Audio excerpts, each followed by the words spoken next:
नमस्ते। इस शानदार प्रस्तुति में आपका स्वागत है। आज हम भारत के सबसे बड़े म्यूजिकल सेंसेशन की एक बेहद ही अविश्वसनीय हीरो की जर्नी को करीब से देखने वाले हैं। सच कहूं तो यह सिर्फ एक सिंगर की कहानी नहीं है। यह जुनून, सालों के उस कड़े संघर्ष और संगीत के प्रति एक सच्चे निस्वार्थ समर्पण की कहानी है। आज हम उस इंसान की गहराई को समझेंगे जिसने अपनी बस एक आवाज से सच में करोड़ों लोगों पर जादू कर दिया है। एक्साइटेड है? चलिए शुरू करते हैं। तो चलिए सीधा इसमें गोता लगाते हैं। अरिजीत सिंह, वो आवाज जिसने हर दिल को छू लिया। अब देखिए, ये लाइन कोई आम सी तारीफ नहीं है। ये उस छोटे से शहर के लड़के की एकदम सॉलिड रियलिटी है, जो आज हमारे सामने एक लिविंग लेजेंड बन चुका है। ये एक बहुत ही भावुक कर देने वाली कहानी है कि कैसे एक बिल्कुल ही साधारण बैकग्राउंड से आने वाले इंसान ने पूरे के पूरे देश की भावनाओं को अपनी आवाज में समेट लिया। अब हम सब जानते हैं कि हर महान हीरो की एक शुरुआत होती है, राइट? एक ओरिजिन स्टोरी जो उनके आने वाले कल की एक बहुत ही मजबूत नींव रखती है। तो आइए उनके जीवन के बिल्कुल पहले अध्याय की ओर बढ़ते हैं और थोड़ा ये समझते हैं कि उनकी संगीत की जड़ें असल में कहाँ से जुड़ी हुई हैं। तो बात शुरू होती है 25 अप्रैल 1987 से, जब अरिजीत का जन्म पश्चिम बंगाल के एक बहुत ही छोटे से शहर जियागंज में हुआ था। बचपन से ही वो एक पूरी तरह से संगीतमय परिवार में रचे बसे थे। लेकिन जो बात यहाँ सबसे ज्यादा खास है वो ये है कि उन्होंने खुद को कभी किसी एक ही शैली तक सीमित नहीं रखा।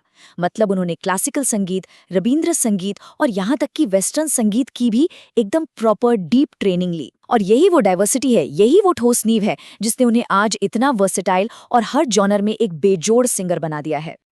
अब थोड़ा ठहर कर इस बात पर गौर करते हैं। किसी भी कलाकार की शुरुआती यात्रा में कोई ना कोई ऐसा मजबूत पिलर होता है जो उन्हें कभी गिरने नहीं देता। अरिजीत के लिए वो उनकी माँ थी। उनकी माँ का जो अटूट सपोर्ट था ना, उनका जो बिना शर्त वाला विश्वास था, वही असल में वो सबसे महत्वपूर्ण और गहरी भावनात्मक ताकत थी जिसने उनके शुरुआती सपनों को आकार दिया। सच कहूं तो इसी सपोर्ट ने उन्हें संगीत के इस विशाल महासागर में पूरी हिम्मत के साथ उतरने का हौसला दिया। लेकिन हम सब अच्छी तरह जानते हैं कि सक्सेस का रास्ता कभी भी इतना सीधा और आसान नहीं होता। अब हम उनके जीवन के उस फेज में एंटर कर रहे हैं जिसे असली स्ट्रगल कहा जा सकता है। ये उनकी हीरो की यात्रा का वो सबसे मुश्किल, वो अंधकारमय दौर था, जहां से गुजरकर ही सबसे शानदार और बड़ी जीत हासिल होती है। चलिए देखते हैं कि उनका ये सफर असल में कैसा रहा। आइए अब इस टाइमलाइन पर आगे बढ़ते हैं और देखते हैं कि ये सब आखिर बिल्ड कैसे होता है। 1987 में जियागंज में जन्म के बाद उनकी पहली बड़ी पब्लिक अपीयरेंस 2005 में रियलिटी शो फेम गुरुकुल में हुई। लेकिन क्या उन्हें इस शो से तुरंत सुपरस्टारडम मिल गया? बिल्कुल नहीं। 2005 के बाद के कई साल पूरी तरह से बैकग्राउंड में बीत गए। उन्होंने लगातार म्यूजिक प्रोग्रामिंग की, दूसरों के लिए कंपोजिंग की और पर्दे के पीछे दिन रात कड़ी मेहनत करते रहे। ये सच में एक लंबी और थका देने वाली प्रोसेस थी, जिसने उन्हें अंदर से और भी ज्यादा मजबूत बनाया और फाइनली उनके सबसे बड़े ब्रेक थ्रू की ओर ले गई। और फिर आया वो जादुई पल, जिसने न सिर्फ उनके जीवन का बल्कि पूरे इंडियन म्यूजिक का परिदृश्य ही बदल कर रख दिया। गाना था तुम ही हो। फिल्म आशिकी 2 का ये गाना कोई आम ट्रैक नहीं था। ये अपने आप में एक बहुत बड़ी घटना थी। ये वो टर्निंग पॉइंट था जिसने अरिजीत सिंह को एक बैकग्राउंड प्रोग्रामर के अंधेरे कमरे से निकालकर रातों रात बॉलीवुड के सबसे बड़े मंच के बिल्कुल सेंटर में खड़ा कर दिया। मतलब इस एक सिंगल ट्रैक ने उन्हें पलक झपकते ही चोटी का गायक बना दिया। इस माइंड ब्लोइंग ब्रेक थ्रू के बाद जो हुआ ना, वो सीधा इतिहास के पन्नों में दर्ज है। चलिए अब उनके करियर के उस धमाकेदार दौर का जश्न मनाते हैं, जहां उन्होंने सिर्फ एक के बाद एक हिट्स ही नहीं दिए, बल्कि सच कहूं तो उन्होंने पूरे देश का एक साउंड ट्रैक ही तैयार कर दिया। जरा गानों की इस शानदार लिस्ट पे नजर डालिए। तुम ही हो, चन्ना मेरेया, केसरिया, ए दिल है मुश्किल, राब्ता, फिर भी तुमको चाहूंगा, हवाएं, गेरुआ, लाल इश्क, बिनते दिल, सजनी और सतरंगा। बाप रे, ये लिस्ट पढ़ते हुए यकीनन दिमाग में इनकी धुनें बजने लगी होंगी, है ना? ये कोई मामूली फिल्मों के गाने नहीं है। ये एक पूरी की पूरी पीढ़ी के मॉडर्न रोमांटिक एंथम्स हैं। उन्होंने इतनी भारी मात्रा में हिट्स दिए हैं कि आज हर इंसान की कोई ना कोई खास मेमोरी उनकी किसी ना किसी गाने के साथ जरूर जुड़ी हुई है।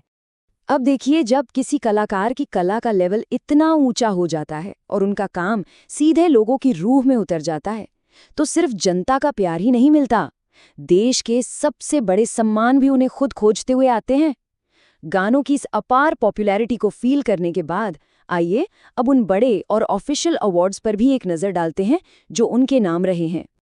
और ये बहुत ही शानदार तरीके से दर्शाता है कि कैसे उनका एकदम रॉ और असली टैलेंट देश के सर्वोच्च संस्थागत सम्मानों में बदल गया। भारत का सबसे बड़ा सिनेमाई सम्मान नेशनल फिल्म अवार्ड्स बेहतरीन प्लेबैक सिंगिंग के लिए मिले, एक दो नहीं बल्कि कई सारे फिल्मफेयर अवार्ड्स। और भारत का चौथा सबसे बड़ा नागरिक सम्मान पद्मश्री। ये एकदम क्लियर कर देता है कि क्रिटिक्स से लेकर सरकार तक सबने उनके बेजोड़ योगदान को पूरी तरह से माना और सराहा है।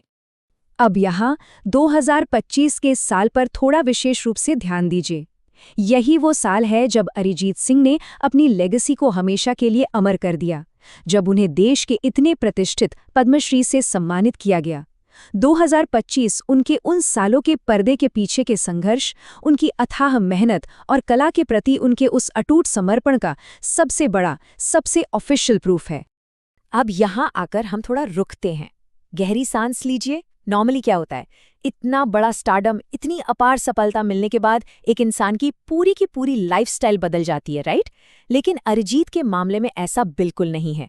आइए उनके जीवन के एक बहुत ही खूबसूरत, बहुत शांत और सच कहूं तो हैरान कर देने वाले पहलू की ओर बढ़ते हैं, उनके इस विशाल स्टारडम के पीछे की बेहद सादी जिंदगी। इन दोनों चीजों के बीच का जो ये भारी कॉन्ट्रास्ट है ना, यही इस कहानी का सबसे दिलचस्प पार्ट है।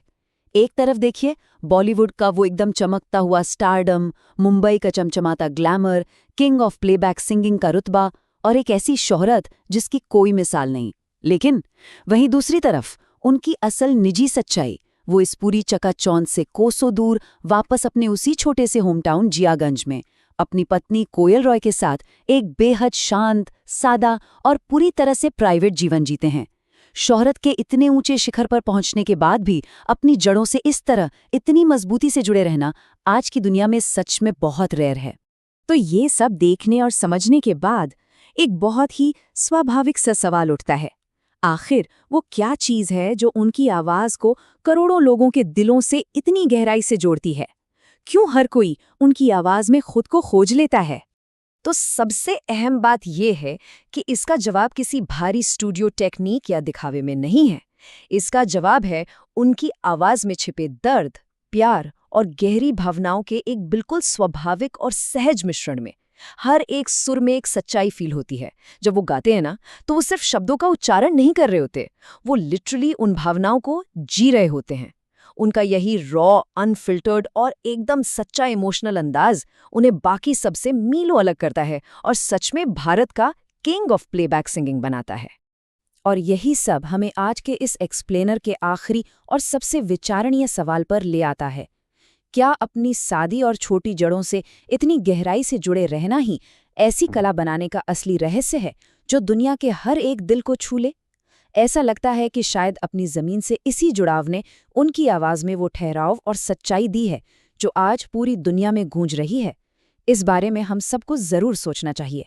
उम्मीद है कि इस प्रस्तुति ने अरिजीत सिंह की इस शानदार और प्रेरणादायक यात्रा को बहुत ही बेहतरीन तरीके से समझने में मदद की है। इस सफ़र में साथ जुड़ने के लिए बहुत बहुत धन्यवाद।